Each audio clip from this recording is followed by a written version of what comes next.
o'clock, and school is out. The children can't wait to start playing. What will the boys do this afternoon? Jimmy, Steve, and Bobby are talking it over.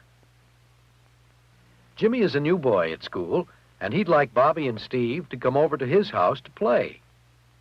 He says there are a lot of things they could do. He'd like his new friends to come. Bobby and Steve are glad to be invited.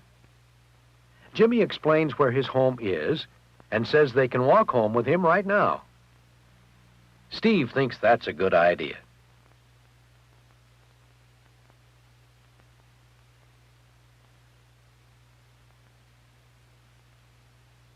But Bobby doesn't. He's going home to tell his mother where he will play. You coming, Steve? Steve knows that's the right thing to do. They'll both go home first and see Jimmy a little later.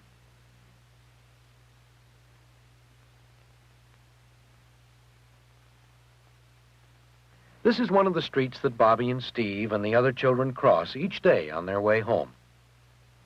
All the children wait at the curb for the crossing guard signal. They walk carefully between the two white lines, and they don't run or push or shove.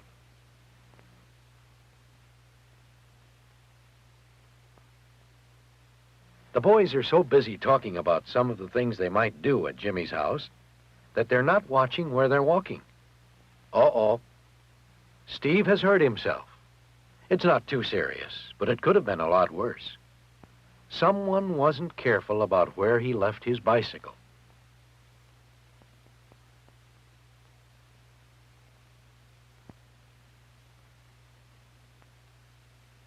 Never leave bicycles or toys on sidewalks.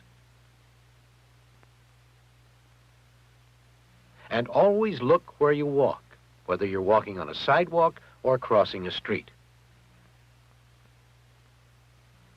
A car stops and the driver calls to the boys. The man seems to know Bobby. He says he's Mr. Arnold, a friend of Bobby's father. Bobby thinks he knows Mr. Arnold, but he's not sure. But Bobby knows that he must not ride home with anybody unless he has permission from his father or mother. He tells Mr. Arnold, "No, thank you." Mr. Arnold knows that the boys are following a safety rule. Don't ride with anyone unless you have permission from your parents.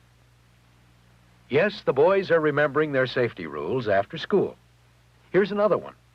Look both ways before you cross. At home, Bobby asks for permission to go with Steve to Jimmy's house. Bobby's mother says yes. She knows that Bobby is old enough to take care of himself. But he must be home by 5 o'clock. Bobby understands, and he will be careful. And Steve will go too if his mother gives him permission. But his knee hurts a little. Bobby explains that Steve hurt his knee on the way home from school. Bobby's mother is glad that the boys mentioned this, because now she can help. She'll have a look at the knee. A little first aid is probably all that Steve needs.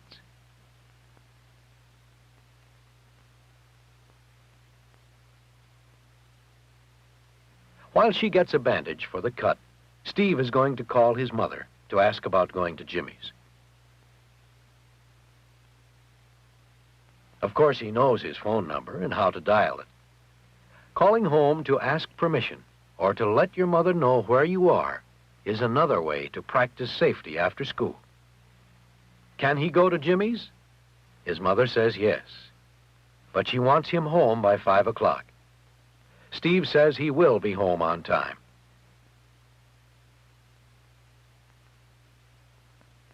And now let's see about that knee.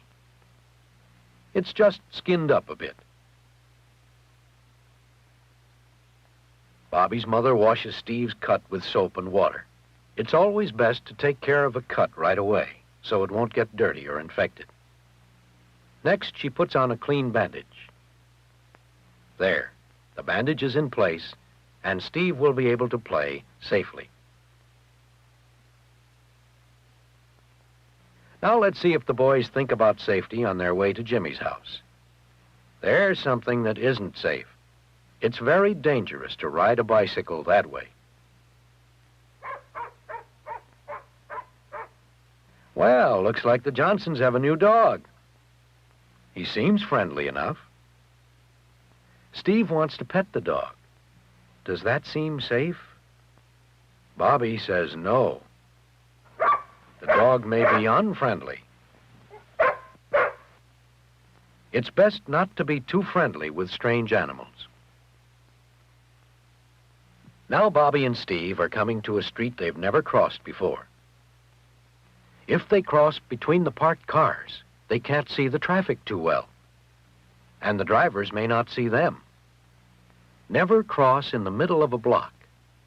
Steve and Bobby do the right thing. They walk to the corner. They look both ways and cross safely. Just across the street, some new apartments are being built.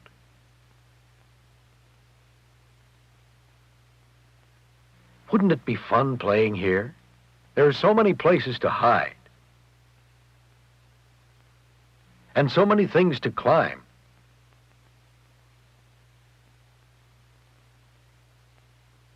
And look, there's a fire where scrap wood is being burned. Some boys are playing near the fire.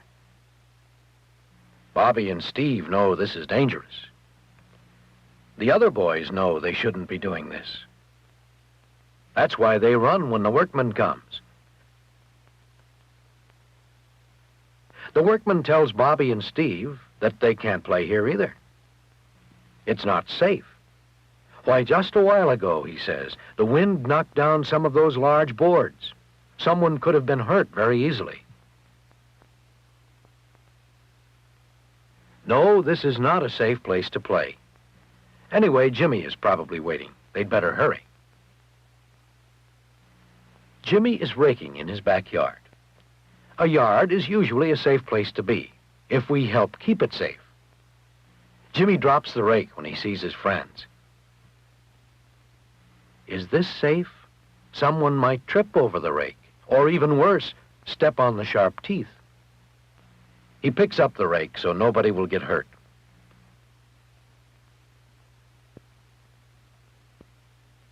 Jimmy's mother says he may go now and play with his friends.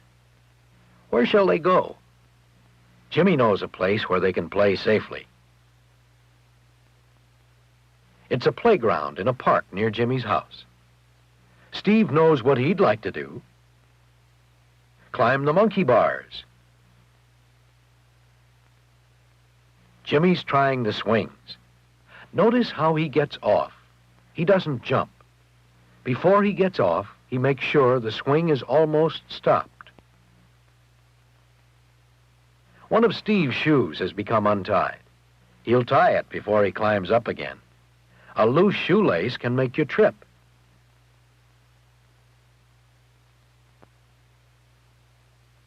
Bobby has found some broken glass near the sandbox.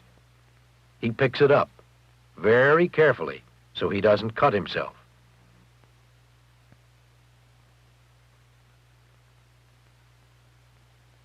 He'll put it where it belongs, in the trash basket.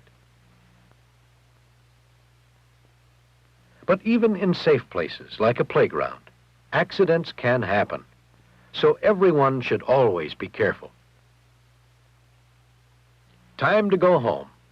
Bobby and Steve promised to be home by 5 o'clock, and they will. They'll see Jimmy in school tomorrow. At home, Bobby tells his mother what a good time he had. She's pleased that Bobby can take care of himself and can be trusted to follow the rules of safety. You can follow the same rules that Bobby did for your safety after school.